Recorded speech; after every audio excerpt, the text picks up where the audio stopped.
En 1963, la Suisse a adopté une loi si radicale que les lobbyistes du bâtiment en Amérique, en Grande-Bretagne, en Allemagne et le gouvernement ne veulent pas que vous en bénéficiez. Chaque maison construite en Suisse doit comporter une pièce conçue pour résister aux déflagrations de bombes, aux frappes de missiles et aux retombées nucléaires. Lorsqu'elle est construite correctement, son coût est inférieur à 3 000 $.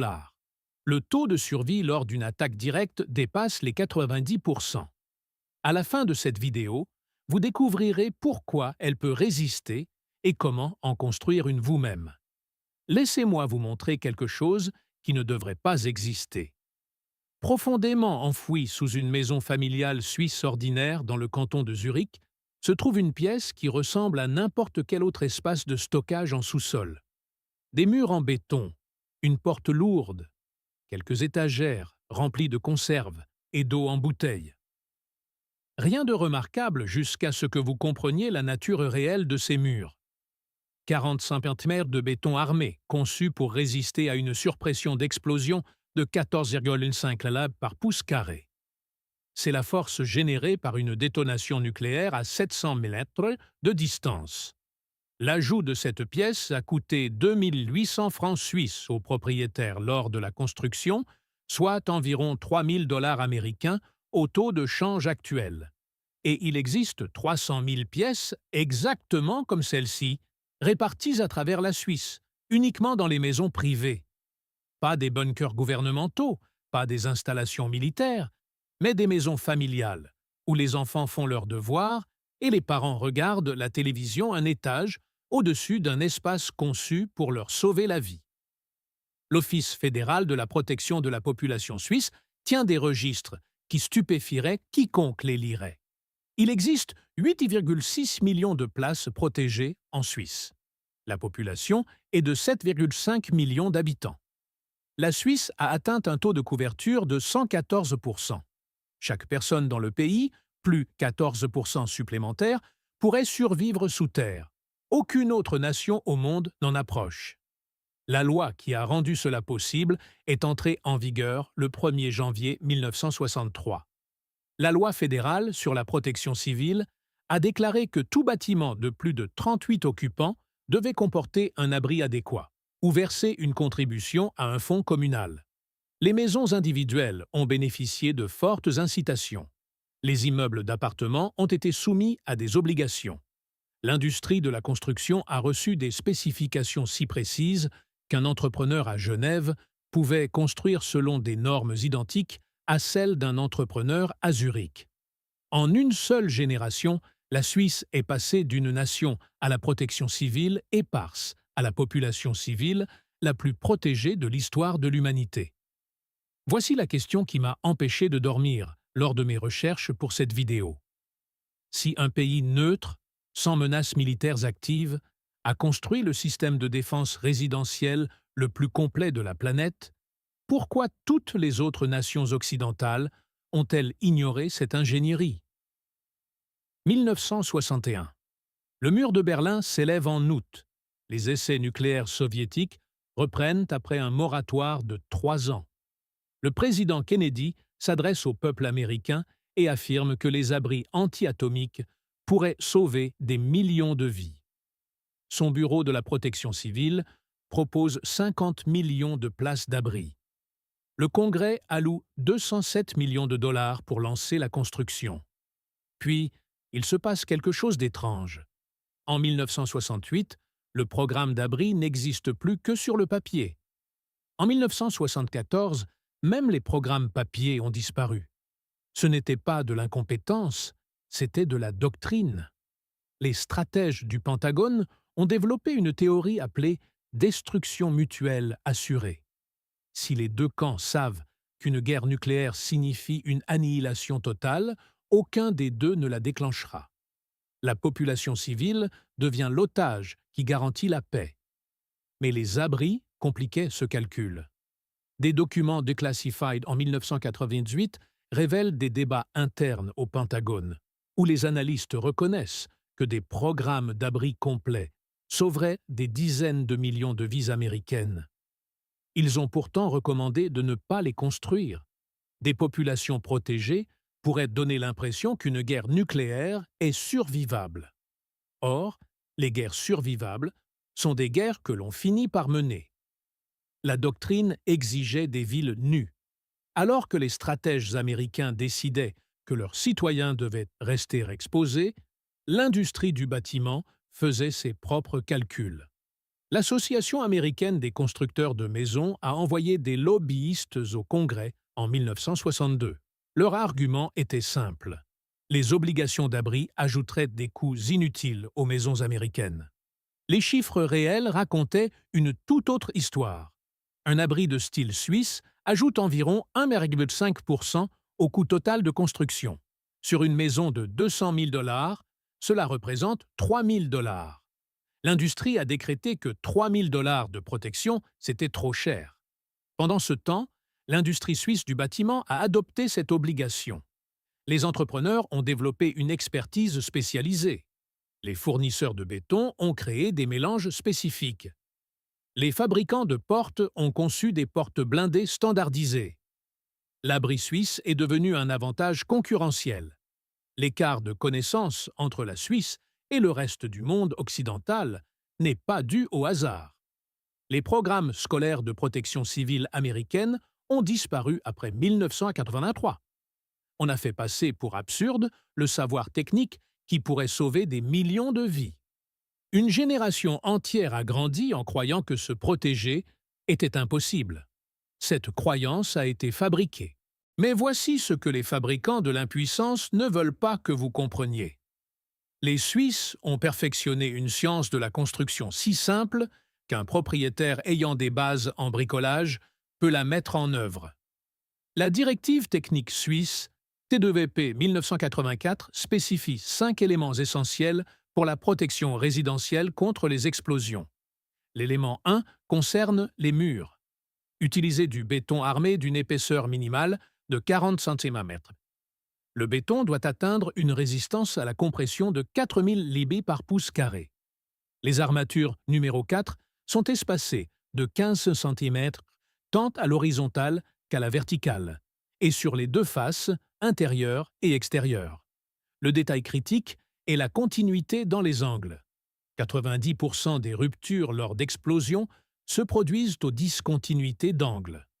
L'élément 2 est la porte. Les normes suisses exigent 25 cm de béton armé dans la porte elle-même, pour un poids minimum de 350 kg. La porte doit être scellée par des joints en caoutchouc capables de supporter une différence de pression d'un demi-bar. L'élément 3 est la ventilation. Les Suisses ont résolu ce problème il y a 60 ans avec des pompes manuelles ne nécessitant aucune électricité. Les spécifications exigent 6 mètres cubes d'air par heure et par occupant. L'unité de ventilation standard suisse, 5 à 40, fournit ce débit par simple manivelle. La filtration EPA capture les particules jusqu'à 0,3 microns. L'élément 4 concerne les pénétrations. Chaque tuyau et chaque fil entrant dans l'abri est un point de défaillance potentiel. Les spécifications suisses exigent des raccords spécialisés résistants aux explosions pour chaque passage. L'élément 5 traite du volume d'air. Un minimum de 2,5 mètres cubes d'espace par occupant est requis. Pour un abri de 4 personnes intégré à la construction d'une maison neuve, le calcul est le suivant.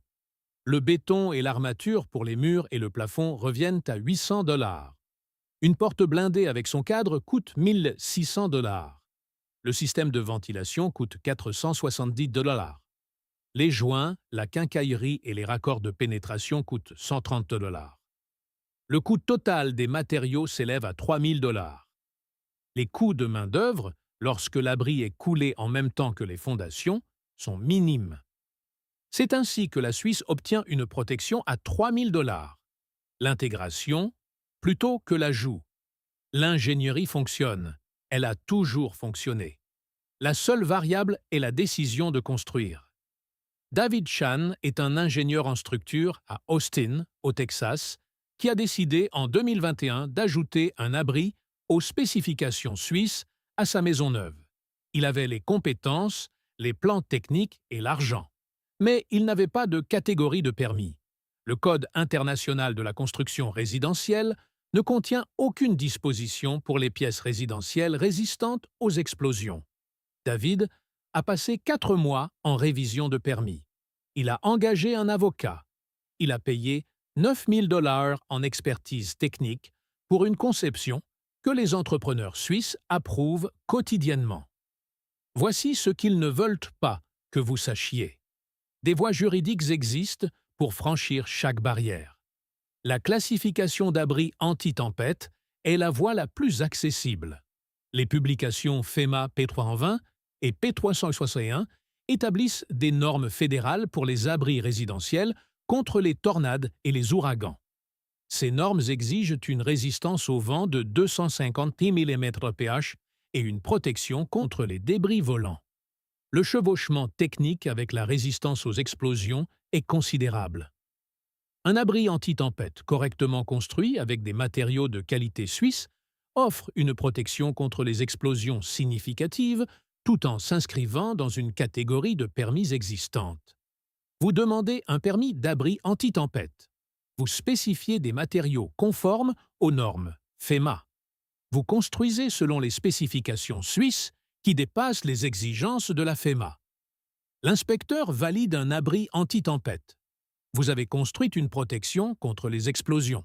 Avant d'acheter le moindre sac de béton, déterminez si vous travaillez sur une construction neuve ou si vous adaptez une maison existante.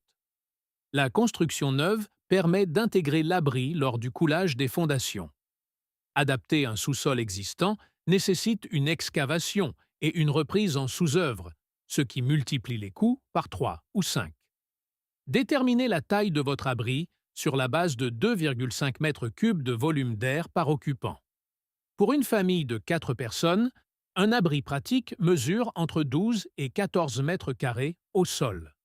Pour le permis, contactez votre service local de l'urbanisme pour un permis d'abri anti-tempête selon les directives FEMA P320. Ne mentionnez jamais la protection contre les explosions ou les bunkers dans vos communications officielles. Coordonnez-vous avec votre maçon pour couler le sol de l'abri comme une partie intégrante de votre dalle de fondation, d'une épaisseur minimale de 20 cm. Installez un pare-vapeur en polyéthylène de 6 millième sur toute la surface. Le renforcement du sol consiste en un quadrillage de barres d'armature numéro 4 espacées de 15 cm.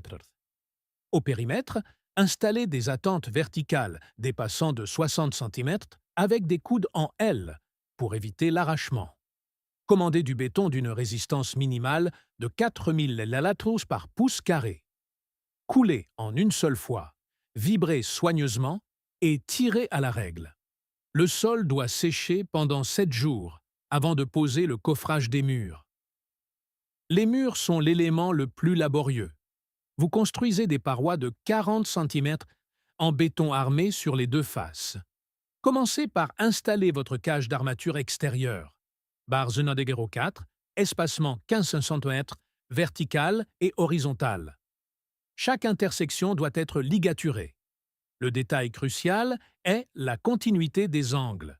À chaque coin, les barres horizontales doivent former un L et se prolonger de 60 cm après l'angle, avec des barres diagonales de renfort. Installez des entretoises tous les 60 cm pour maintenir l'écartement du coffrage. Installez votre cage d'armature intérieure en miroir, avec un espace de 8 à 10 cm entre les deux cages.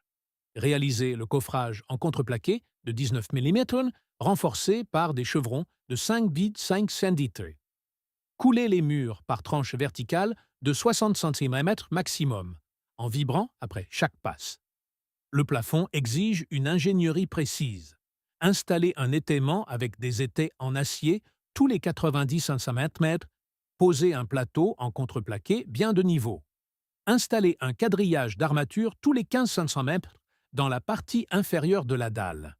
La liaison plafond-mur nécessite des barres en L s'étendant de 60 cm du mur vers le plafond. Coulez en une seule fois. Le plafond doit rester étayé pendant au moins 28 jours. La porte blindée doit être achetée auprès d'un fabricant spécialisé.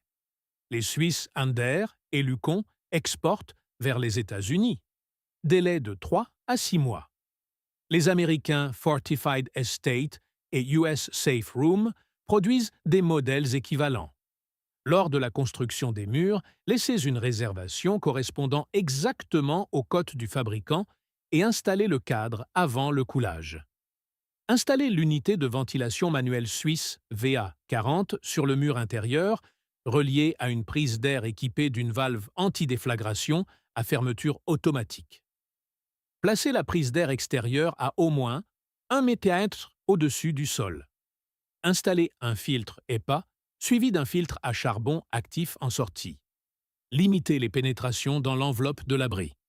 Pour les passages indispensables, posez des fourreaux en acier plus larges que vos gaines, puis scellez les vides avec un mastic résistant aux explosions sur les deux faces.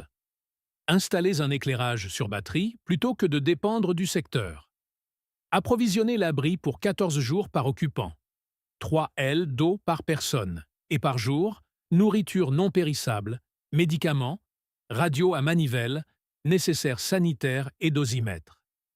Testez l'étanchéité en fermant la porte et les ouvertures. Lancez la ventilation et vérifiez la surpression interne avec un manomètre. Inspectez les joints chaque année, faites tourner la ventilation, renouvelez les stocks et vérifiez le bon fonctionnement de la porte. Vous possédez désormais le savoir technique complet pour construire une protection résidentielle aux normes suisses. Cette ingénierie a fait ses preuves sur 300 000 installations. Les matériaux sont du béton et de l'acier standard. Il ne reste que votre décision de construire. Partagez cette information avec ceux qui méritent la vérité. Si cette analyse technique a changé votre regard sur la sécurité de votre foyer, abonnez-vous et aimez la vidéo. Nous révélons les secrets d'ingénierie cachés depuis des décennies. Préparez-vous pour l'avenir. Notre prochaine enquête sur les infrastructures oubliées sortira bientôt.